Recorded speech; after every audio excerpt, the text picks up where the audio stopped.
Lalu kami juga berkembang di darat dan di laut. Dan kebetulan saya dikasih kesempatan untuk bisa memimpin. Tadinya kan bisnis logistik kan dikatakan bisnis maskulin ya. Tapi setelah saya pelajari ada keunikan perempuan yang dibutuhkan.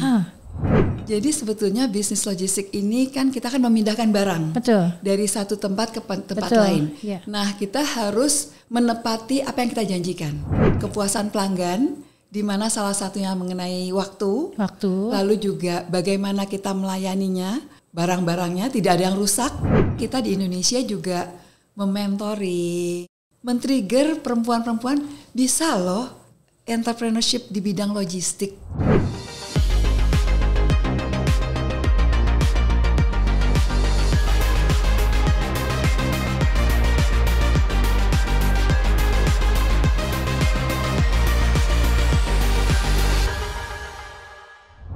Gravel Lovers, setiap pribadi memiliki cara tersendiri menuju sukses. Salah satunya adalah dengan mengenal karakter diri melalui ilmu grafologi.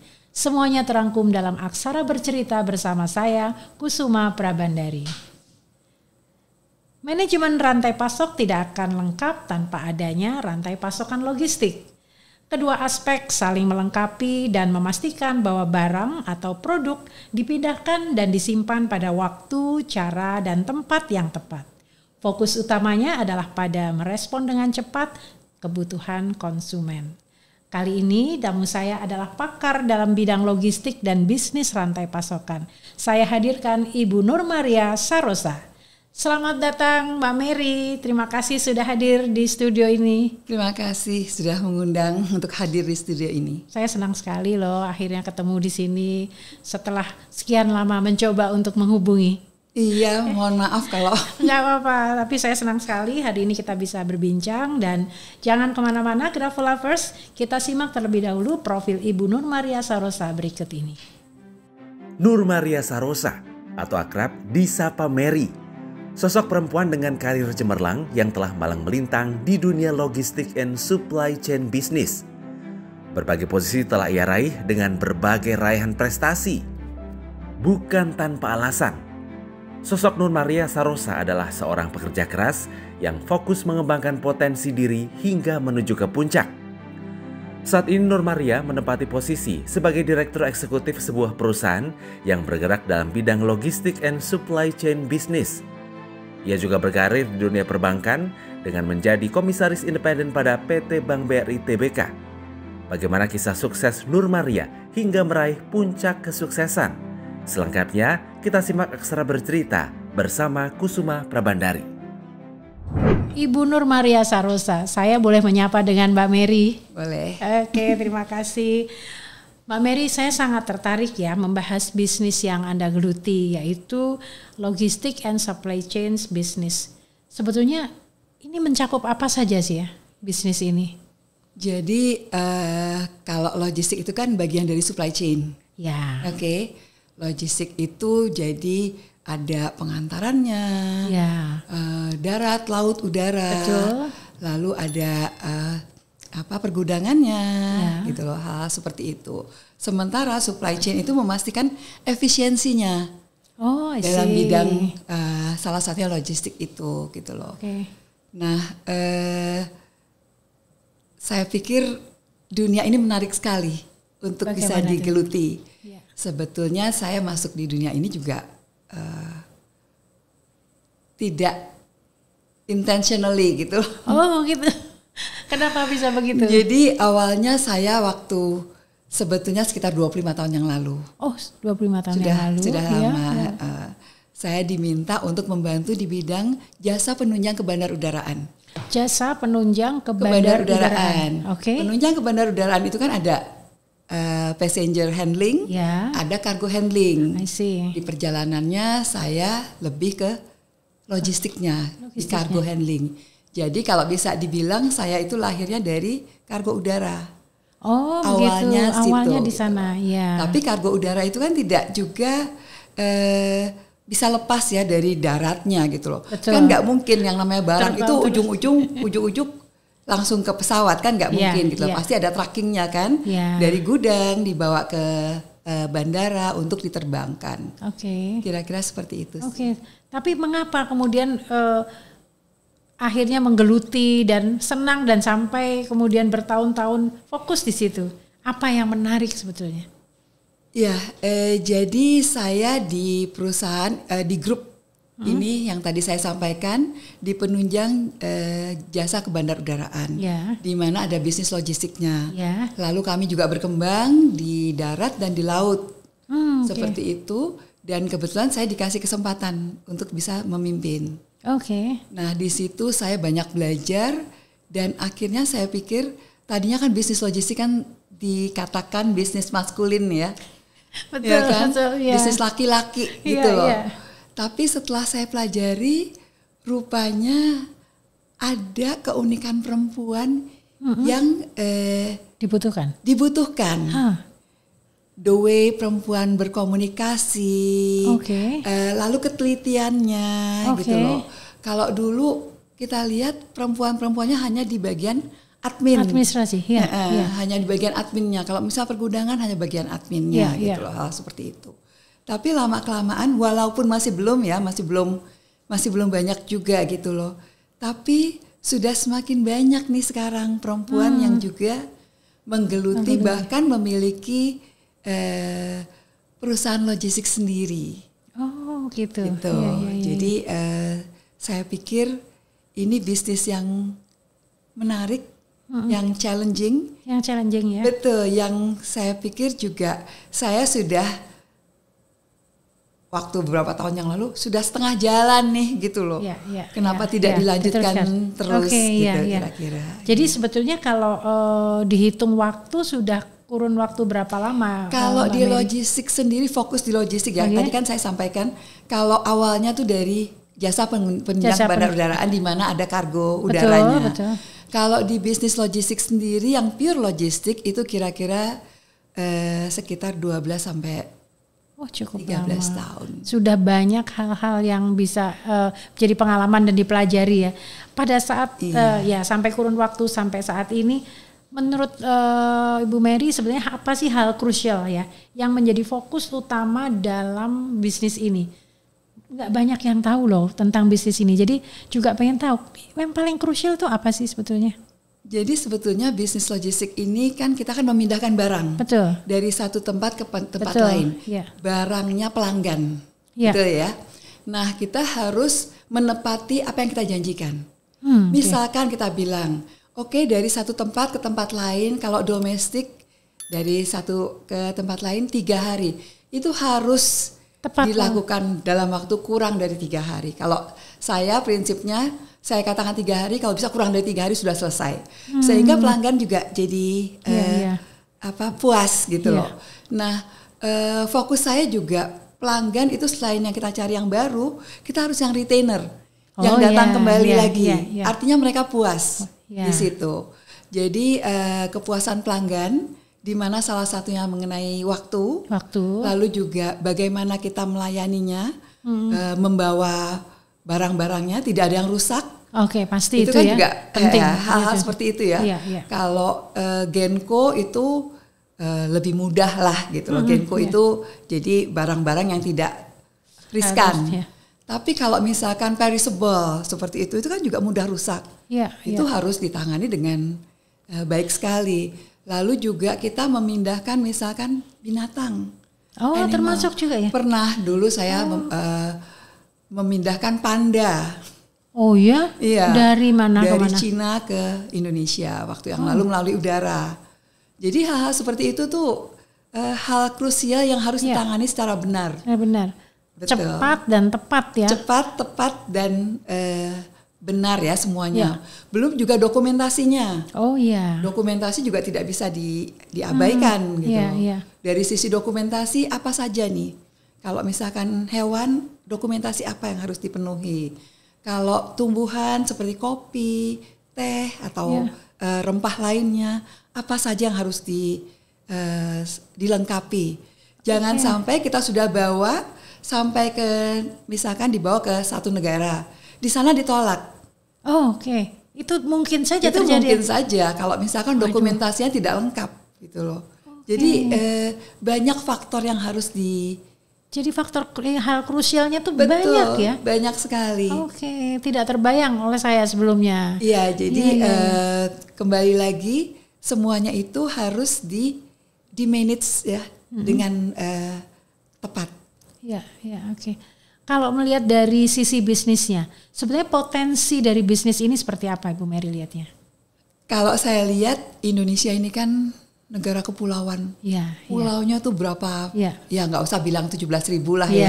Tapi pulau paling besarnya tidak pulau besarnya itu mungkin sekitar 5 ribuan ada kan yang dihuni gitu loh.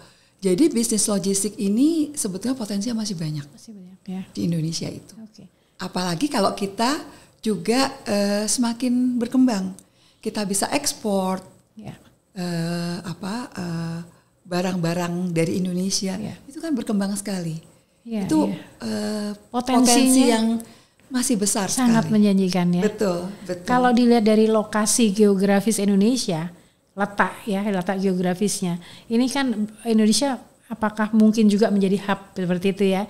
Bagaimana kemudian dari letak geografisnya, wilayahnya, kemudian kemungkinannya juga kalau tadi ekspor ya, tapi kemungkinan menjadi hub begitu seperti apa bisnis ini dan yang sudah pengalaman ditangani? Sebetulnya untuk menjadi hub itu bisa saja, tapi kembali lagi untuk menjadi hub kan tidak saja pelaku, pemerintah, pelaku, pelanggannya, seluruh stakeholders harus terlibat. Saat ini mungkin kalau misalkan bisa dikatakan yang menjadi hub di Southeast Asia itu sudah Singapura gitu ya, seperti itu gitu loh. Tapi kembali lagi kita juga harus lihat potensi-potensi apa lagi yang ada yang belum dilakukan oleh Singapura misalkan. Kan bisa ya hal seperti itu. Lalu negara kita ini kan secara geografis luas sekali. Mungkin tidak perlu di bagian barat, tapi kita menjadi hub di bagian timur. Oh iya bisa ya juga kan? Bisa di Makassar, bisa di mana lagi gitu loh untuk menjadi hub. Walaupun pekerjaan rumahnya banyak. Tidak bisa dengan serta-merta kita menjadi kita mau di Makassar misalkan jadi hub, tapi tidak kan juga challenge-nya banyak ya gitu loh, persiapannya banyak. Jadi dan keterlibatan stakeholders yang begitu luas. Betul. Harus saling menopang. Betul sekali. Jadi sangat kalau dilihat sebetulnya kalau dilihat dari persaingan dalam dunia ini seperti apa? Kalau dalam dunia logistik itu persaingannya kan ada, internasionalnya ada, Southeast Asia-nya ada, internasional misalkan DHL, UPS itu kan sudah nama-nama internasional ya, global, ya kan dimanapun mereka ada. Lalu Southeast Asia misalkan Singapore Post itu kan udah Southeast Asia kan sudah menguasai gitu. Kalau lokalnya ya itu pasti juga tahu Tiki, Jene, Post Indonesia gitu loh. Itu semuanya ada dengan porsinya masing-masing. Gitu. Tapi sekarang kan abadnya kolaborasi ya. Betul. Jadi tidak ada sebenarnya persaingan itu harus diubah menjadi sebuah kolaborasi ya. Betul. Jadi kalau kita bersaing satu sama lain malah saling jatuh ya. Saling menghancurkan kan. Kalau kolaborasi. misalkan bisa kolaborasi, saya yakin kuat ya. Kita bisa semakin kuat. Benar-benar. Tadi kembali lagi. Kebanyakan orang berpikir bahwa bisnis ini lebih tepat ditangani oleh pria. Tapi ternyata justru tadi dikatakan perempuan itu bisa masuk karena ada hal-hal spesifik yang memang barangkali hanya ditelateni oleh perempuan. Seperti itu ya. Nah, mungkin bisa lebih detail lagi di situ. Seperti apa? Karena kan ini ada udara, ada laut, dan ada darat ya. Betul. Jadi tidak hanya soal bagaimana yang namanya handling itu kan bukan mengangkut ya, tetapi manajerialnya. Betul. Boleh mungkin diceritakan. Iya, dengan semakin majunya teknologi, kalau dulu kan kita melihat begini, logistik itu pasti dari sisi tenaga yang dibutuhkan. Tapi sekarang teknologi tenaga kan sudah tidak ya. Mengangkat dengan forklift, kan seperti itu gitu loh. Jadi tidak melulu lagi tenaga yang mana hanya pria yang bisa melakukan. Wanita juga bisa, perempuan juga bisa gitu loh. Lalu dari sisi teknologi, kalau dulu itu tidak ada jam nih katanya gitu kan.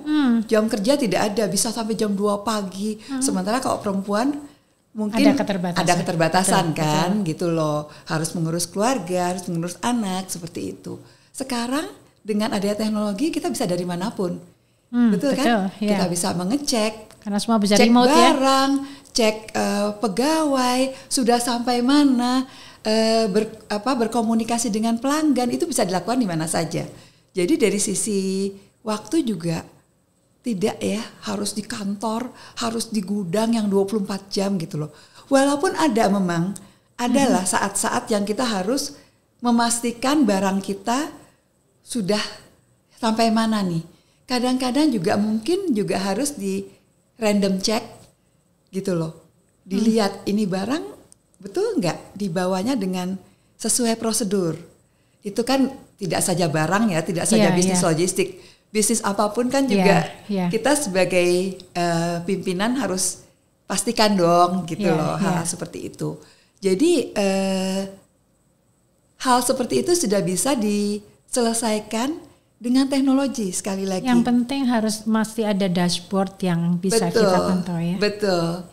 Jadi tidak melulu hal-hal yang tadinya menjadi hambatan sekarang masih hambatan. Sekarang itu sudah bisa diselesaikan dan bahkan peluang jadi semakin banyak. Ya. Kalau berdasar pengalamannya Mbak Mary sendiri tadi ya, ada yang unik tadi memindahkan misalnya panda tadi. Ya. Ada nggak pengalaman-pengalaman unik lainnya yang handlingnya itu memang membutuhkan perusahaan-perusahaan yang memang sangat profesional gitu ya, yang kadang-kadang kita nggak membayangkan loh memindahkan dari satu tempat ke tempat lain itu perlu penanganan khusus gitu. Mungkin bisa diceritakan ada pengalaman unik apa gitu. Jadi ada yang lalu, mungkin ini bukan pengalaman unik tapi juga sedikit hambatan ya, saya bisa ceritakan di sini. Misalkan kita diminta untuk membawa barang-barang ke pedalaman yang dari portnya saja sudah belasan jam gitu loh. Nah, hal seperti itu kalau kita tidak ada orang yang kita percaya, itu kadang-kadang bisa dipermainkan. Misalnya jadi misalkan kita membawa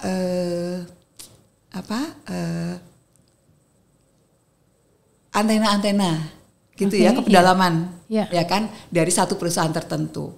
Itu ada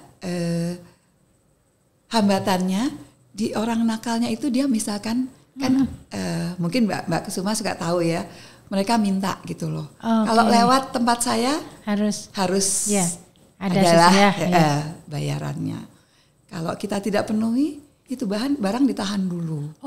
Seperti itu. Kalau kita tidak dampingi atau kita tidak beri kuasa ke orang, misalkan sopirnya itu diberi kuasa, oke, diberikan atau bagaimana. Itu kan dia kan juga takut kan memberikannya gitu loh. Tapi dengan begitu barang kita jadi terhambat untuk sampai. Nah, padahal si pelanggan maunya sampai tepat waktu. Betul, saya tidak mau tahu masalah-masalahnya. Nah, hal seperti itu kan juga harus diputuskan dengan cepat.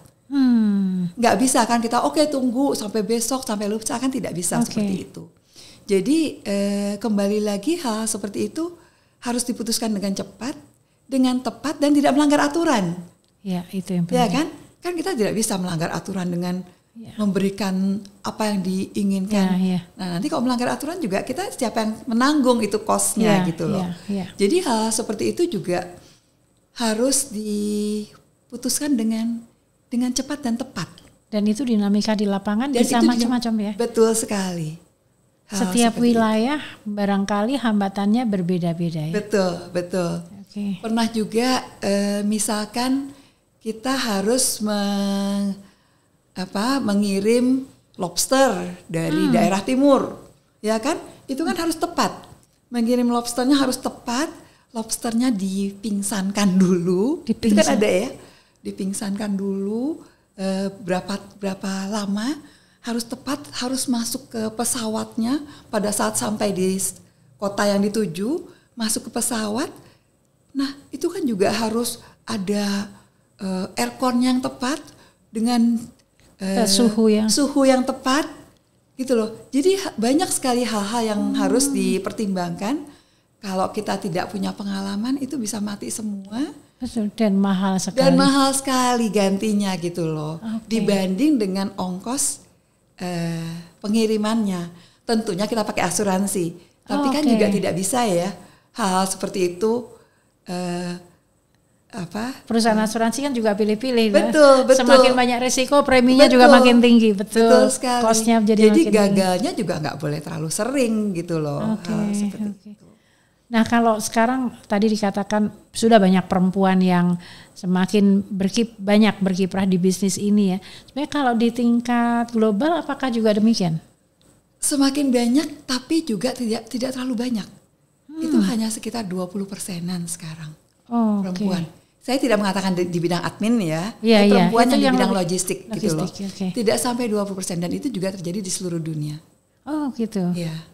Nah, apakah perempuan-perempuan yang punya profesi seperti ini juga mereka mempunyai semacam entah itu organisasi atau asosiasi atau perkumpulan apapun yang mereka merasa bahwa perlu ini perempuan-perempuan ini punya perkumpulan sehingga bisa mengupdate entah itu mengupdate teknologinya, mengupdate pengetahuannya, sehingga merasa perlu untuk berkumpul begitu. Betul. Jadi kenapa kita juga punya WILAT? WILAT itu apa ya? Itu kan Women in Logistics and Transport. Women in Logistics and Transport. Oke. Jadi kalau Mbak Kusuma tahu, itu sebetulnya awalnya dari CILT, Chartered Institute of Logistics and Transport. Didirikan di UK tahun 1919. Itu laki-laki. Ya. Dengan semakin banyak yang perempuan, tahun 2012 itu baru perempuannya mengatakan, kenapa kita tidak melakukan ya membentuk organisasi perempuan supaya juga akselerasi.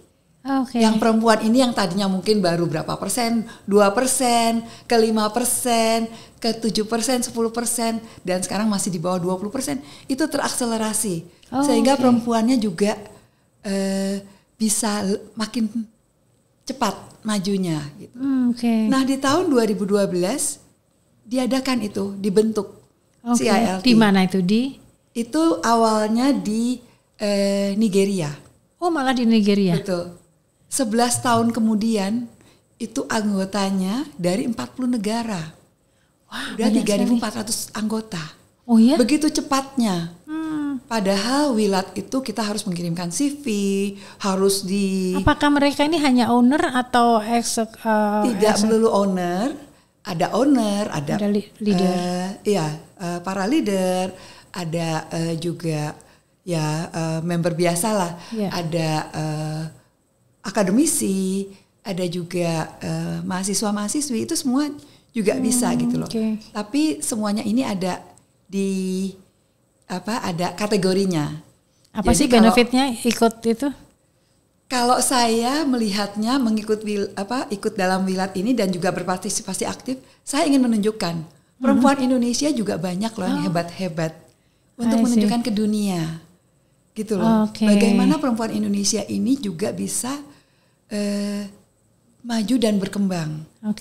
Karena kalau tidak menunjukkan ke dunia juga, ya namanya kita kan juga sebagai warga negara kepingin ya gitu Indonesia maju, perempuannya maju gitu loh. Tidak hanya dilihat yang kadang-kadang yang kok masih belum maju, masih terbelakang. Kayak prihatin juga gitu loh. Dan sebetulnya kan kalau bisnis ini terlihatnya sebenarnya tidak terlihat di permukaan ya kalau saya ada di balik layar, tetapi yang mengemuka adalah bagaimana handlingnya itu sukses gitu ya. Tapi peran pelakunya itu kan ada di belakang. Nah, semakin di belakang kalau tidak diekspos, tidak punya asosiasi seperti itu agak kurang berkembangnya menjadi lebih lambat. Betul. Ya. Jadi kita di Indonesia juga mementoring, mengempower, juga men-trigger perempuan-perempuan bisa loh entrepreneurship di bidang logistik. Gitu loh. Jangan takut, kalian boleh kok membangun perusahaan. di bidang logistik itu kami bisa bantu, kami bisa dampingi, gitu loh. Berarti jadi, kalau itu anggotanya sekali 40 negara, itu berarti setiap negara punya jadi punya wilayahnya. Jadi punya wilayah wilayah masing-masing. Indonesia, wilayah Nigeria, wilayah Pakistan, wilayah Singapura, wilayah begitu. Malaysia, wilayah Brunei, itu semua ada. Oke, dan Ibu wilayah Mary Togo, adalah semua Ibu Mary ada. adalah presiden untuk wilayah Indonesia. Oke, Iya, berapa anggotanya sekarang? Saat ini baru sedikit sebetulnya 120, tapi kembali lagi itu juga challenge kami untuk bisa men-trigger perempuan Indonesia untuk bisa lebih maju lagi. Karena juga misalkan begini, harus mengirimkan CV. Harus bisa diinterview. Kadang-kadang belum apa-apa perempuan Indonesia udah takut duluan. Aduh kok susah ya, menjadi anggota asosiasi saja udah susah kayak begini gitu loh. Mereka mundur sendiri. Apa gitu tuh pentingnya Ibu? Dia diinterview dan mengirimkan CV, karena ini kan anggota asosiasi ya. Jadi pengen tahu juga mengapa memang seketat itu. Sebetulnya juga untuk mengetahui sudah di level mana sih, gitu loh. Sebetulnya tidak yang ketat sekali, tapi kalau misalkan begini, dia sudah di level yang lebih maju. Kita ada levelnya, ada 4 level, ada FMILT, ada CMILT, ada MILT, ada satu lagi kita kategorikan Friends of Wilayah dulu. Gitu loh. Jadi mereka belum masuk di kategori itu. Tidak apa-apa. Tapi untuk bisa tahu sudah di kategori apa, memang persyaratannya harus ada CV dulu gitu loh. Kalau misalkan CV-nya dia belum bisa apa-apa, artinya harus ada mentor yang bisa mementor orang ini gitu loh. Jadi tujuannya adalah justru mengupgrade mereka yang masih di bawah. Betul. Kalau sudah tinggi ya kan nggak perlu di-upgrade lagi dong. Bahkan gitu malah bisa bahkan berbagi. dituntut untuk bisa menjadi mentor. Diwajibkan untuk bisa menjadi mentor. Gitu. Paham.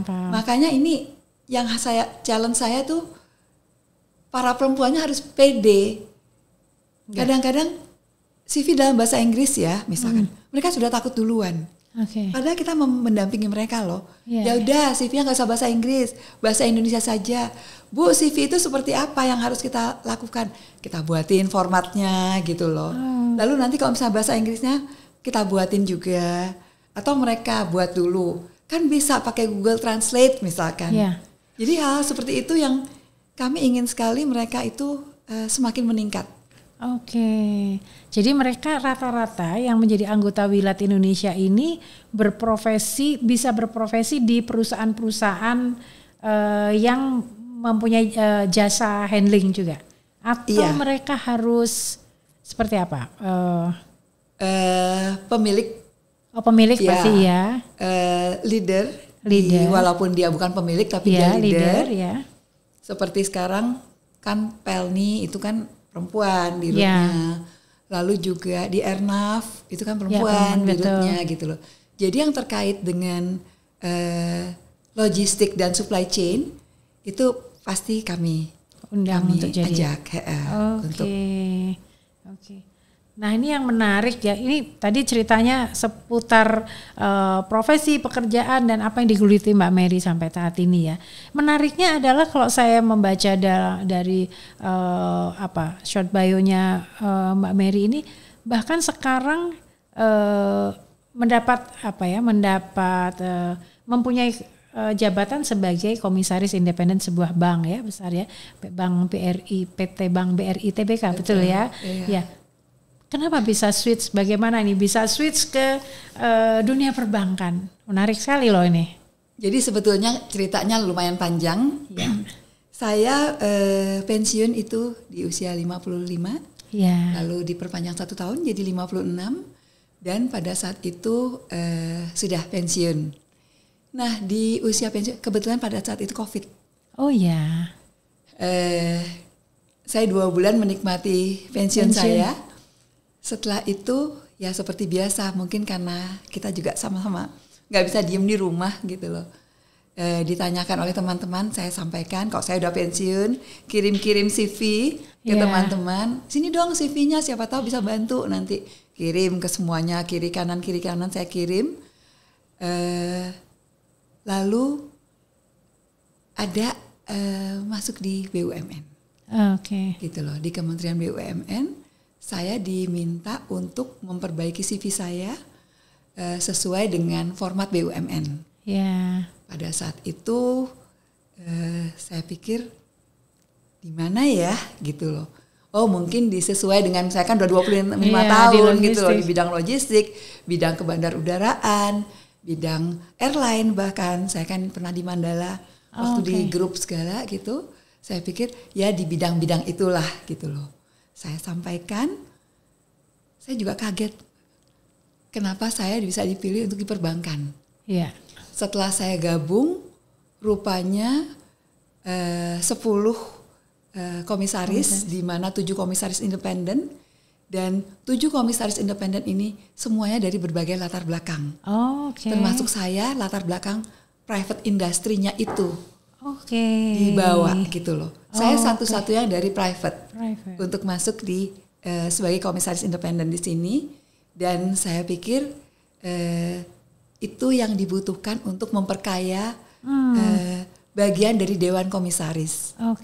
Jadi kira-kira di situ yang saya harus secara optimal menyampaikan sehingga memang ekspertis saya di private sektor itu bisa menjadi bermanfaat kontribusi lah. Di situ ya. Betul.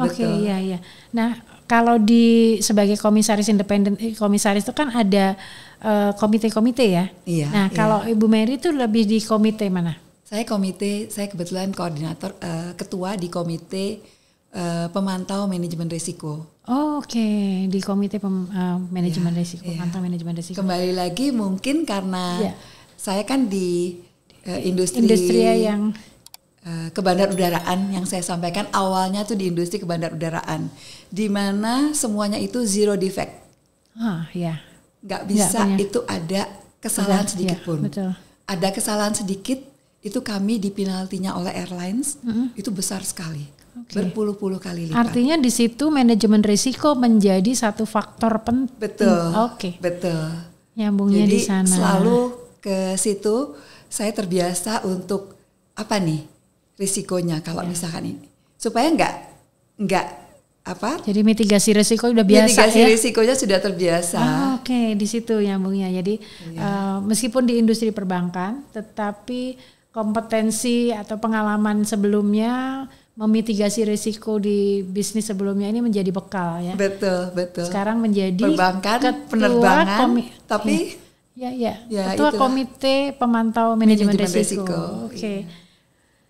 Apa persamaan dan perbedaan yang sekarang dialami Bu? Dari pengalaman tadi. Pasti ada ininya. Ya memang private dan BUMN ya, kemudian juga bisnis yang berbeda. Apa yang hal-hal yang memang ini sama ya gitu. Persamaannya ya dua-duanya pastinya memerlukan ekspertis yang yaitu yang tadi saya sampaikan, yang tidak bisa kita mengabaikan tadi ya. Kita harus selalu memitigasi risiko-risiko apapun. Risiko di perbankan juga kan banyak. Iya, betul. Risiko pasar, risiko kredit, risiko likuiditas itu kan banyak sekali. Jadi semua itu harus dimitigasi. Begitu juga dengan yang saya sampaikan di penerbangan kan juga seperti itu. Mau dari sisi kargonya, mau dari sisi penumpangnya, semua harus dimitigasi. Jadi terbiasa untuk memitigasi dan harus zero defect itu yang sekarang ini saya juga bawa gitu di industri perbankan. Perbedaannya di bidang industrinya beda, gitu loh. Penerbangan, logistik dan perbankan pasti beda. Iya, betul. Itu kira-kira. Baik. Nah, hal lain ini saya lihat juga Mbak Mary ini kan banyak menggeluti hal-hal terkait dengan pemberdayaan perempuan gitu ya. Ini awalnya bagaimana ya? Dan sampai saat ini apa upaya yang dilakukan dalam pemberdayaan perempuan? Apakah juga itu terkait dengan pemberdayaan perempuan yang terkait dengan kedudukan sekarang sebagai komisaris atau berbeda itu atau hal lain? Saya dari dulu itu gini, saya harus menyampaikan dulu saya bukan feminis. Oke, karena kadang-kadang orang menyampaikan kalau gitu kamu feminis dong. Bukan, saya bukan feminis. Saya hanya melihat kodrat Allah itu kita dikodratkan sama ya, laki-laki perempuan itu 50% 50%. Kecuali kalau perang, betul kan ya Mbak? Perang ya. Kecuali kalau perang mungkin laki-laki bisa menjadi lebih sedikit gitu kan. Tapi umumnya tuh 48%, 52%, 49%, 51% itu imbang. Dan saya lihat perempuan itu belum memaksimalkan perannya. Memaksimalkan perannya itu tidak melulu harus kerja keluar rumah kok. Di dalam rumah pun bisa gitu loh memaksimalkan. Jadi sejak dulu mau itu di rumah, mau itu di komunitas, mau itu di kantor, saya selalu mengingatkan kepada perempuan untuk ayo maksimalkan apa yang kamu bisa, apa yang kamu dapat dan apa yang kamu bisa lakukan untuk lebih besar lagi. Kalau kamu baru bisa melakukan untuk keluarga kamu, lakukanlah yang terbaik. Kalau kamu sudah di komunitas, lakukan juga yang terbaik. Kalau di pekerjaan juga seperti itu. Jadi selama saya 25 tahun saya bekerja di private sector, sekretaris saya tuh mungkin ada 5 atau 6. Itu maksimal 5 tahun selalu saya sampaikan, kamu sudah tidak bisa menjadi sekretaris saya. Kalau orang-orang mungkin lebih lama lebih nyaman kan Okay. menyampaikan dokumen saya ada di mana itu sudah, dan dia udah tahu gitu loh. Tapi kalau saya pikir dia harus lebih berkembang daripada hanya menjadi seorang sekretaris saya. Okay. Jadi 5 tahun tuh saya ganti dengan yang baru. Gitu. Artinya itu, mengganti itu memberikan kesempatan dia untuk lebih berkembang. Saya pasti akan tetap saya dampingi. Sampai saat ini ada yang menjadi manajer di bidang-bidang lain lah. Bidang properti, bidang finance, ada yang menjadi entrepreneur, membuka usaha sendiri. Itu kebanggaan bagi saya gitu loh. Bisa mengempower perempuan. Para perempuan. Ada yang buka catering di rumahnya. Jadi dia setelah 5 tahun dia baru berpikir, iya ya, saya kalau gitu saya bisa sambil mendidik anak saya dari rumah, saya juga bisa membuka catering gitu loh. Saya bisa juga membantu suami dalam menambah penghasilan. Ya. Jadi hal seperti itu. Nah lalu sekarang di bidang, karena saya juga kebetulan di perbankan, kan banyak UMKM. Di Wilat pun saya banyak binaan UMKM. Jadi sejak Wilat saya banyak binaan UMKM. Apalagi saya ke perbankan di BRI yang industrinya mikro. Ya, mikro, betul. Dan banyak UMKM-nya. Betul. UMKM itu 2/3-nya perempuan. Betul. Oh, cocok sekali ya. Jadi, di sana jadi pemberdayaan perempuan. Betul, pemberdayaannya tuh di situ gitu loh. Lahannya lebih luas ya. Betul. Kalian kan nggak kepingin kan, cuma misalkan, oke, Bu, saya mau, kalau Ibu punya booth saya mau. Saya bilang nggak bisa seperti itu terus. Kalian harus punya rencana gimana. Mau sekarang nggak cuma buka booth, sebulan sekali buka booth, ayo dong. Artinya masukkan lagi di tempat-tempat lain. Membuat mereka untuk naik kelas ya, Bu? Betul, buat lagi. Kalian harus punya mimpi, bisa diekspor nggak? Kalau bisa diekspor, ayo kita ekspor. Yuk bareng-bareng gitu loh. Jangan saling mematah ya, walaupun kalian misalkan sama-sama keripik gitu ya. Itu kalau kita ekspor tuh keripik, kadang-kadang keripik kalian tuh hanya 1/10-nya loh dari kebutuhan. Betul. Gitu loh. Jadi itulah empowerment yang saya lakukan. Jadi sekarang dengan terjun atau bekerja di perbankan, membantu di perbankan di mana sektor mikronya itu menjadi makin besar, makin pemberdayaannya makin luas ya. Lahannya makin luas yang digarap. Lahannya makin luas, kira-kira seperti itu. Sampai saat ini mungkin ya nanti akan bisa menjadi catatan ya, apakah mereka yang kemudian di empower itu mereka memang naik kelas gitu ya. Nah, bagaimana Bu Mary mungkin bisa mendokumentasikan atau membuat sebuah cerita begitu bagaimana empower atau memberdayakan perempuan mereka lebih berdaya. Apakah ada catatan-catatan seperti itu? Jadi kalau di Wilat sendiri kami punya catatan di mana tadinya misalkan hanya ibu rumah tangga yang kebetulan kan kebanyakan kan karena COVID ya. Karena COVID mereka ibu rumah tangga yang mulai berusaha, lalu sekarang sudah mulai mereka, ibu saya sudah loh setiap ada pameran-pameran, saya sekarang bukan saja 3 bulan sekali, tapi saya sudah sebulan sekali, bahkan sudah seminggu sekali. Produksi saya yang tadinya hanya 5 kilo misalkan, sekarang sudah 25 kilo ibu, gitu loh sebulannya. Itu kami catat semuanya.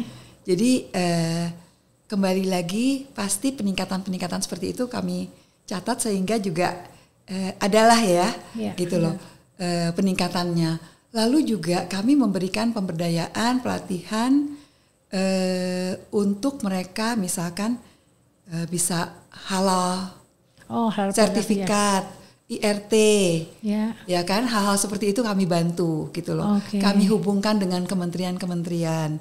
Bahkan dari mereka sekarang juga banyak sekali yang sudah bisa proaktif sendiri. Ibu saya sudah ke kementerian ini, saya mendapatkan pelatihan packaging. Ya saya tinggal sampaikan, diajak ya teman-temannya. Jadi seperti itu kira-kira empowerment yang saya lakukan. Ngomong-ngomong, masih punya mimpi apa sih Mbak Mary? Apa yang masih ingin dicapai gitu ya? Karena kan dari perjalanan bertahun-tahun sampai sudah pensiun, kemudian bisa mendharma baktikan ke dunia perbankan justru dan bisa mengempower lebih banyak perempuan. Masih punya mimpi apa ke depan? Kalau mimpi di karir saya rasa saya sudah cukup. Karir saya. Saya sudah cukup, apa yang saya inginkan itu alhamdulillah sudah tercapai. Mungkin kembali lagi ya, saya sudah usia pensiun. Saya hanya ingin bermanfaat bagi banyak orang, bermanfaat bagi bangsa dan negara, dan kenapa sekarang juga saya sedang bergiat untuk melebarkan usaha-usaha saya. Saya bermimpi untuk bisa memiliki karyawan lebih banyak lagi. Kembali lagi bukan untuk karir saya, tapi saya ingin sekali juga membantu perluasan lapangan kerja, dan juga dengan SDM yang kompeten. Karena sekarang saya lihat banyak SDM di Indonesia produktivitasnya masih kurang dibandingkan SDM di Cina, di Vietnam, di Thailand itu masih makin tertinggal jauh, ya. makin tertinggal.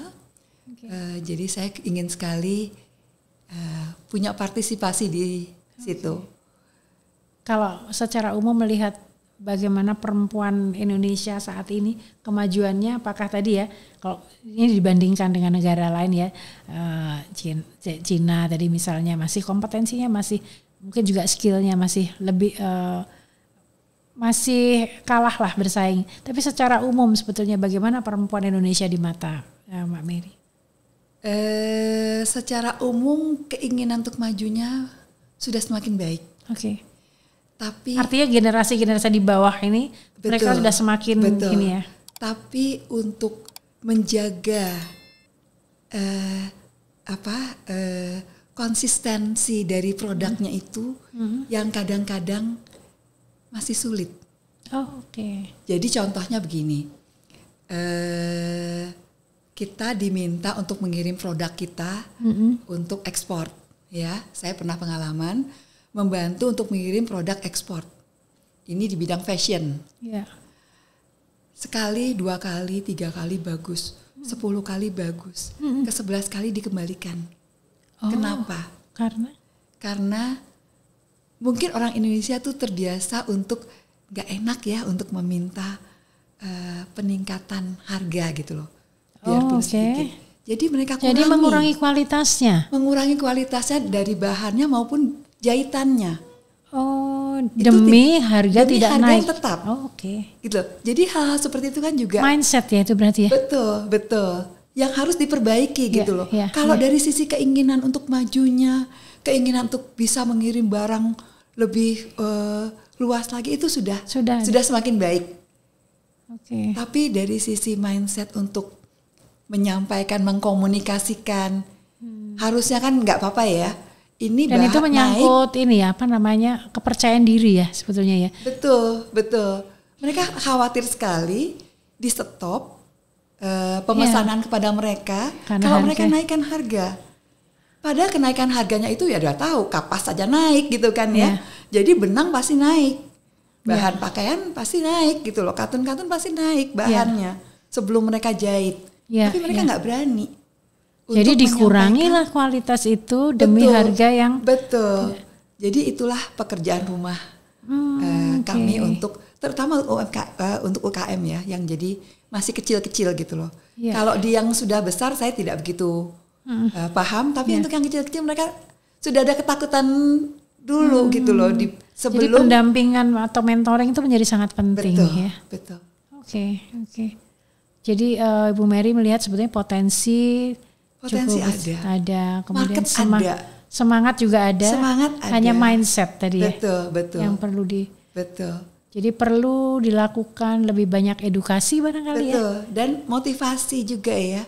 Jangan sampai mereka cepat putus asa, cepat merasa takut, cepat merasa tidak akan terbeli.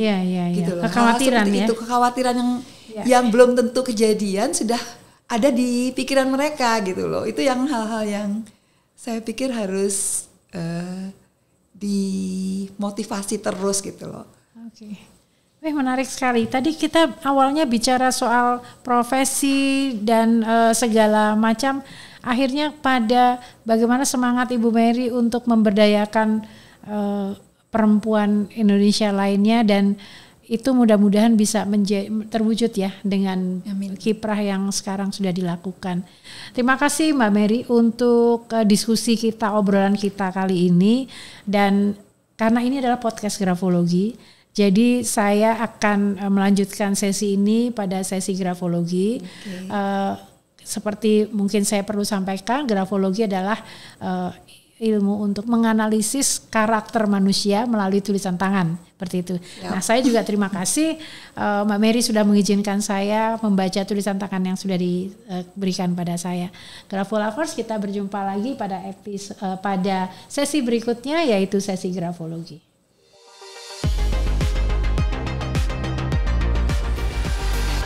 Grafolovers, kita sekarang masuk pada sesi grafologi. Terima kasih kepada Ibu Mary yang sudah memberikan saya tulisan tangan beliau dan mengizinkan saya untuk membacanya atau menganalisis. Terima kasih sekali lagi Mbak Mary. Dan kita nanti akan sama-sama berdiskusi. Barangkali Ibu Mary juga akan memberikan tanggapannya atas analisis yang saya lakukan. Nah, dalam analisis tulisan tangan, pertama kali biasanya saya itu tertarik untuk melihat margin dalam tulisan. Jadi bagaimana seseorang menempatkan tulisan atau layout itu menjadi penting atau menjadi hal pertama yang biasanya saya lihat. Nah, kalau kita bicara mengenai margin, nanti saya akan tampilkan dalam video. Kalau kita bicara dengan margin, itu adalah batas antara tulisan dengan kertas. Seperti itu ya. Pada dasarnya margin itu menggambarkan bagaimana motivasi penulis dalam mencapai tujuannya. Kemudian juga melihat apakah dia bersandar pada masa lalunya, bagaimana dia juga mengindikasikan bagaimana dia berani menghadapi masa depannya, dan juga bagaimana komunikasi orang tersebut. Nah, margin itu terbagi dari margin atas, margin bawah, margin kiri, dan margin kanan. Seperti itu, dan sangat penting dalam grafologi kita mengenal margin. Kalau saya lihat dari tulisan tangan Ibu Mary seperti ini, sangat teratur, marginnya itu semuanya teratur, tidak ada. Jadi mohon maaf, saya boleh tanya Ibu Mary ini backgroundnya apa, pendidikannya? Arsitektur. Oh iya, biasanya begitu. Dia menulis selalu tidak ada nggak bergeser gitu, marginnya tuh selalu lurus. Padahal ini kan tidak menggunakan kertas bergaris ya. Margin kirinya itu semua lurus dari atas sampai bawah dan dengan kelebaran normal. Margin kanan pun juga istimewa, ini sangat lurus gitu ya. Karena beliau bisa menyelesaikan tulisan itu dalam batas-batas yang sama. Kalau nanti tulisan belum selesai akan ke bawah seperti itu ya. Karena ada orang yang menulis dengan kemudian menabrak. Nah ini margin kanannya juga lurus dan rapi begitu, margin atas dan bawah juga demikian. Nah dengan margin keseluruhan yang teratur ini menunjukkan bahwa penulisnya mempunyai jiwa bisnis.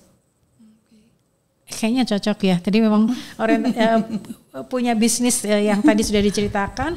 Kemudian dia juga mempunyai tujuan yang jelas dan bangga pada dirinya. Jadi dalam arti bahwa mengekspresikan dirinya, keberadaannya itu dengan jelas. Dan khusus untuk margin atas yang lebar seperti ini menunjukkan bahwa penulisnya itu atensi pada orang lain dan juga rendah hati.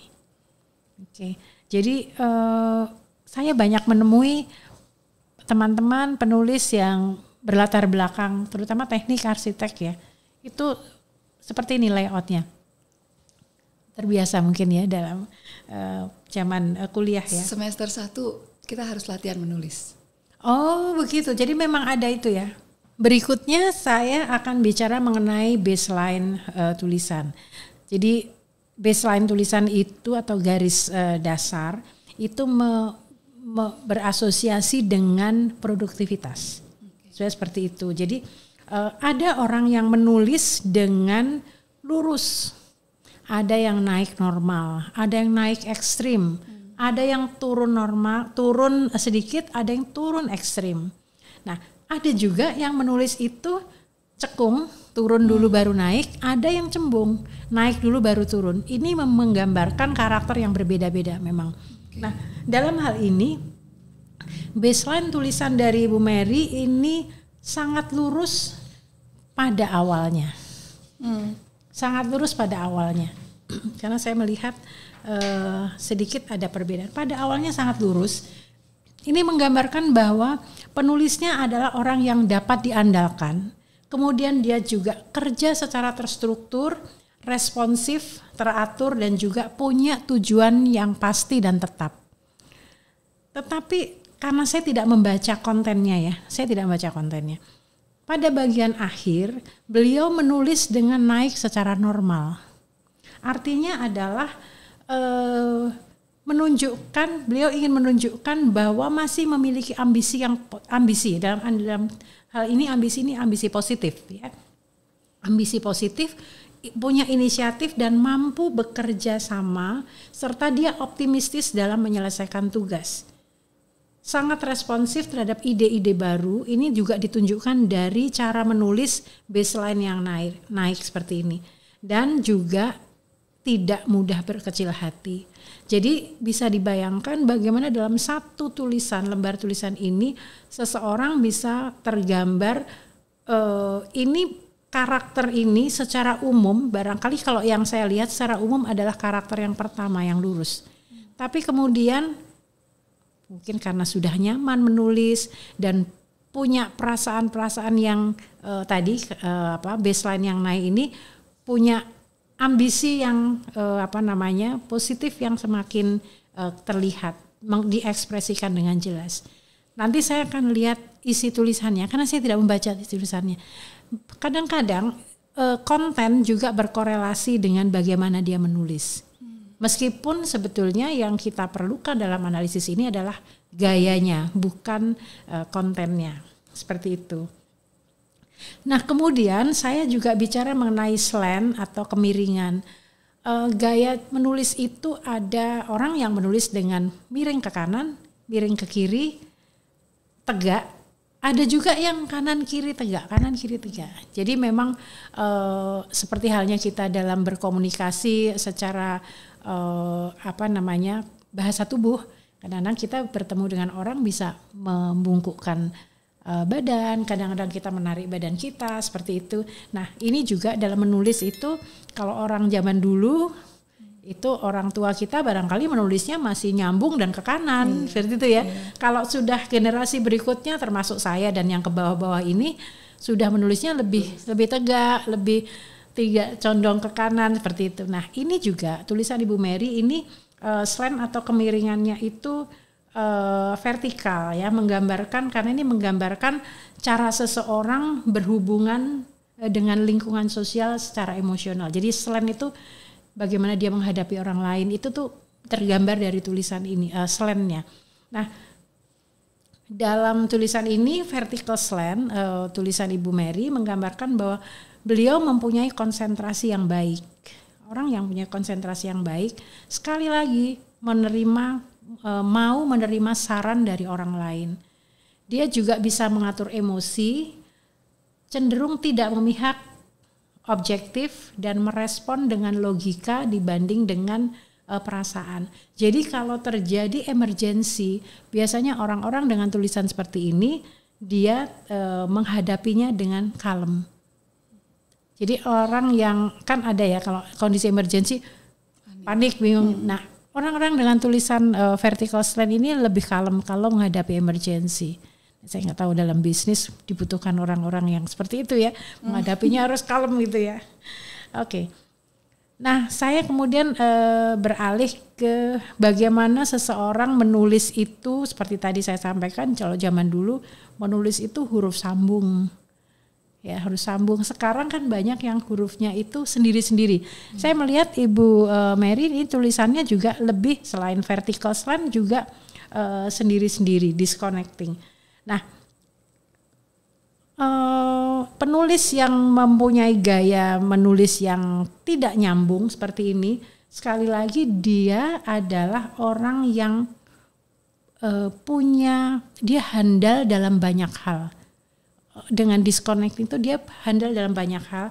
Dia mandiri. Jadi kalau orang zaman dulu itu nulisnya nyambung-nyambung tuh lebih gotong royong. Tapi kalau sekarang dengan huruf tegak, kemudian dia juga nggak nyambung, memang kemandiriannya lebih tinggi. Memang kelihatannya juga kalau orang dulu lebih akrab, sekarang lebih karena mandiri tadi ya. Jadi saya pokoknya bisa sendiri seperti itu ya. Nah, ini juga demikian. Dia mempunyai gaya tulisan vertical slant, disconnecting script ini.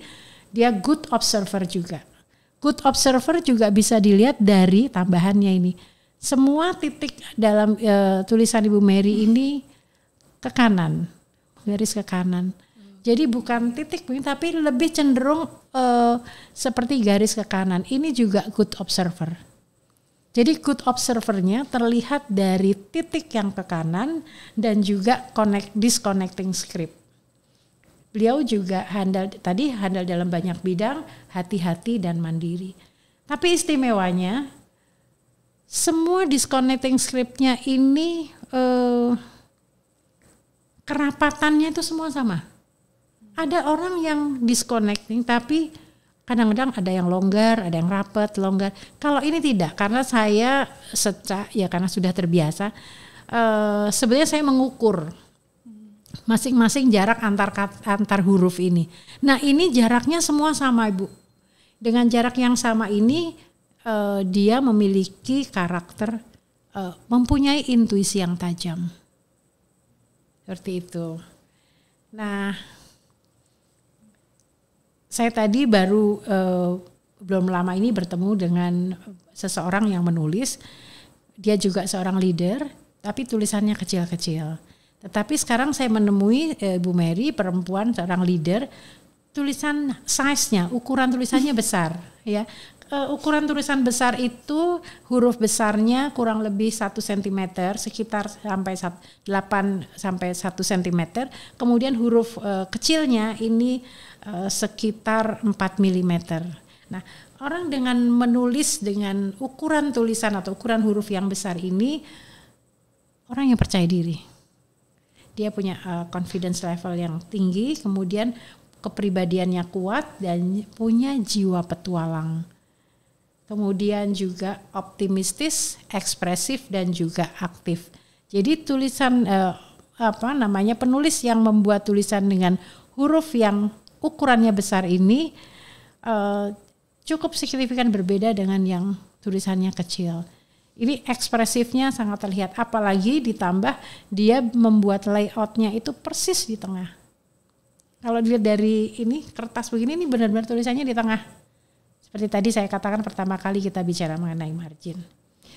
Nah kemudian setelah saya tadi membahas mengenai ukuran, kita bisa melihat tentang spasi. Spasi itu kan berarti jarak ya.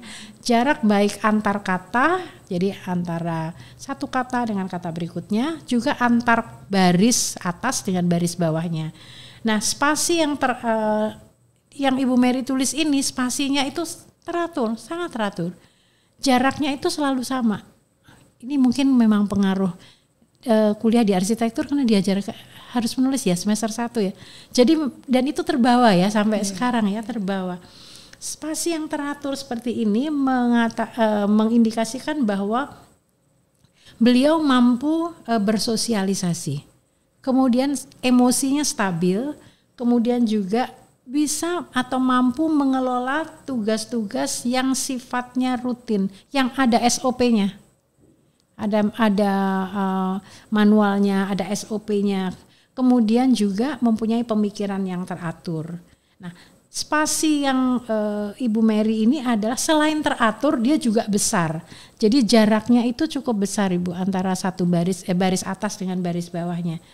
Beliau orang yang mandiri, tidak tergantung dan idealis. Seperti itu. Nah, bagian berikutnya saya bicara mengenai zona dalam tulisan. Jadi kalau Ibu Mary membayangkan menulis dalam grafologi itu dikenal 3 zones ya, 3 zona tulisan. Zona atas, zona tengah dan zona bawah. Kalau kita menulis huruf B itu ada atas dan tengah B. Kalau A itu tengah, kalau G itu tengah dan bawah. Seperti itu ya. Nah, kalau kita bicara mengenai zona tulisan, kalau kita menganalisis zona atas itu berkaitan dengan spirit, kemudian berkaitan dengan motivasi, berkaitan dengan semangat gitu. Intelektualitas tuh lihatnya dari atas, zona atas. Kalau zona bawah itu melihat pada materi, kemudian concern dia pada kesehatan, kemudian mengenai seksual itu ada di zona bawah. Yang zona tengah itu lebih pada kondisi dia saat ini, kemudian bagaimana dia menyikapi kondisi hari ini itu di tengah. Nah, karena memang tulisannya besar, saya melihat zona atasnya itu juga cukup tinggi, di atas 3 mm.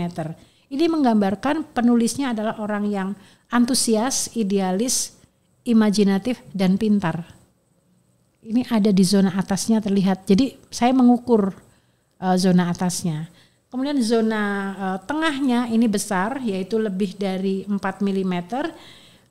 Beliau orangnya antusias dan punya perasaan yang kuat serta yakin pada kemampuan dirinya. Jadi memang kalau dilihat sekali melihat begini langsung terbacanya banyak sekali nih Bu. Terkait kembali lagi mengenai tadi soal kepemimpinan, mengenai mampu mengelola tugas, bagaimana dia bersikap lebih tenang.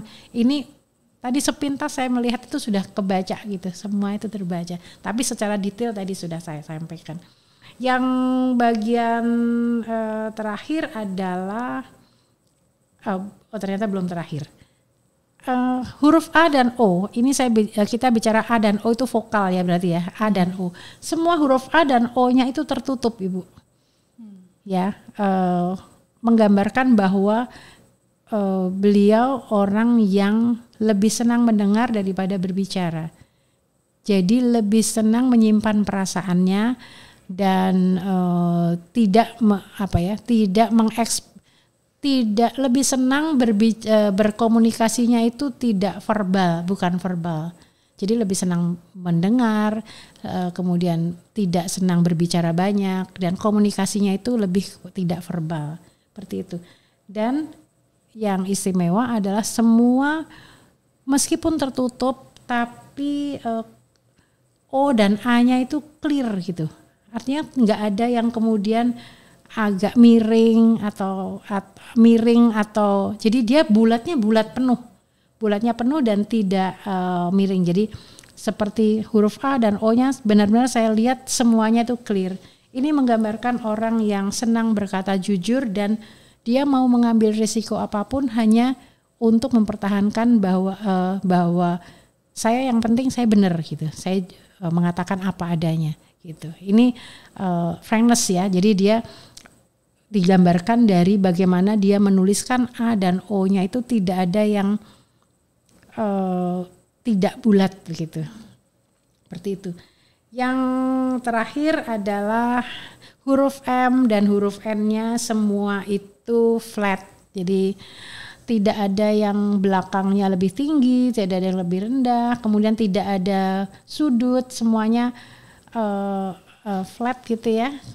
Ini menggambarkan bahwa beliau senang bekerja dengan mengandalkan SOP, manual gitu. Jadi kalau tadi tidak salah juga harus semua itu kan kalau handling tadi kan ada SOP-nya, ya tidak boleh ada kesalahan. Nah, ini bekerja dengan manual itu sangat tergambar dari tulisan ini.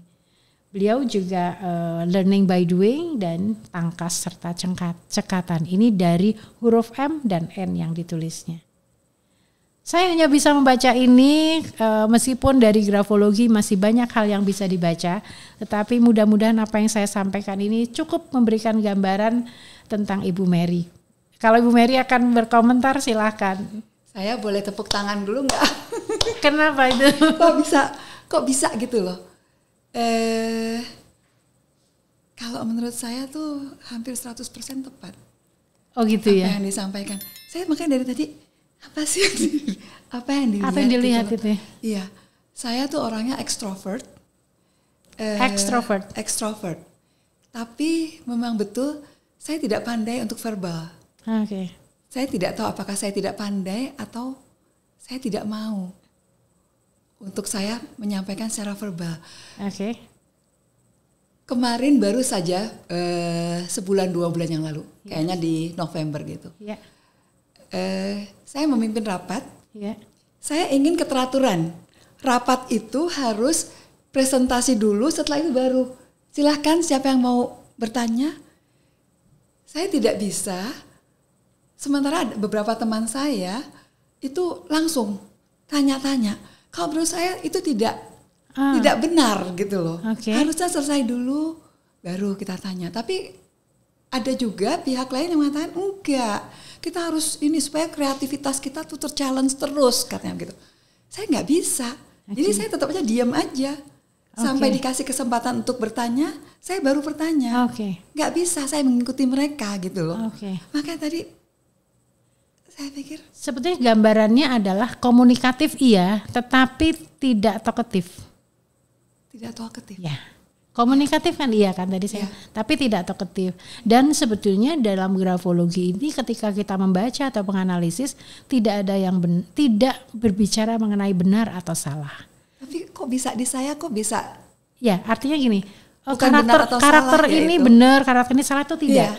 Karena setiap orang mempunyai, saya selalu mengatakan bahwa karakter setiap individu itu unik. Dan keunikannya bisa terbaca dari tulisan tangan yang dibuatnya. Jadi ketika saya menganalisis, saya tidak bisa mengatakan, oh ini benar, ini salah. Karena begini, yang penting adalah ketika kita mengetahui karakter kita, sebaiknya kita bisa mencari, kata bekerja ya, atau placement dalam organisasi, memberikan tempat pekerja atau pekerjaan sesuai dengan karakternya. Misalnya, orang yang huruf A dan O-nya itu terbuka lebar, sangat lebar, kan ada tuh orang yang nulis A-nya tidak tutup. Ya, berarti dia kan very talkative. Kalau dia di bagian keuangan misalnya, atau di bagian yang harus menjaga kerahasiaan, kan bahaya. Itu maksud saya. Jadi bagaimana, tidak ada benar, tidak ada salah, tetapi apakah dia cukup nyaman bagi orang tersebut, dan ketika dia ditempatkan dalam satu pekerjaan, dia harus tepat sesuai dengan karakternya. Itu jadi salah satu manfaat dari grafologi. Dan sebetulnya yang sangat berita baiknya adalah dalam ilmu grafologi kita mengenal grafoterapi. Jadi ketika seseorang ingin memperbaiki karakternya, dia bisa memperbaiki dari tulisannya. Misalnya awalnya dia tidak teliti seperti itu. Kalau ternyata pas dilihat huruf I dan huruf J-nya titiknya itu jauh dari hurufnya, dari batang hurufnya itu. Maka dia harus diterapi dengan cara dia berlatih titiknya itu didekatkan dan selalu sangat dekat dengan I dan J-nya. Itu akan secara bertahap akan menambah ketelitian dia, akurasi dia, dan daya tahan dia. Jadi bisa ya? Bisa. Jadi tulisan bisa mengubah karakter, karakter bisa merubah tulisan. Seperti itu. Mudah-mudahan ini bermanfaat dan Ibu Mary senang dengan apa yang saya bacakan. Terima kasih, apresiasi. Dan ini pertama kali saya dibacakan melalui tulisan. Dan meskipun kita sudah lama berkenalan, tetapi saya juga baru pertama kali ini membaca tulisan Ibu Mary. Jadi surprise buat saya. Terima kasih juga apresiasinya. Saya bersyukur bahwa apa yang saya bacakan itu menurut beliau ya mostly benar ya. Oke. Baik, terima kasih Ibu Mary untuk sesi pada kali ini kehadirannya, dan mudah-mudahan senang berada di tempat ini, dan buat Grafolovers juga senang berjumpa pada hari ini. Grafolovers, dari Ibu Nur Maria Sarosa kita banyak belajar bagaimana seseorang bisa memberikan added value pada diri sendiri dan juga hingga bisa meraih puncak kesuksesan. Terima kasih sudah menyaksikan episode kali ini. Sampai jumpa di episode selanjutnya yang lebih menarik dan juga dengan tamu-tamu kami yang lainnya. Hanya di Aksara Bercerita bersama saya Kusuma Prabandari. Sampai jumpa. Terima kasih banyak. Tami. Terima kasih.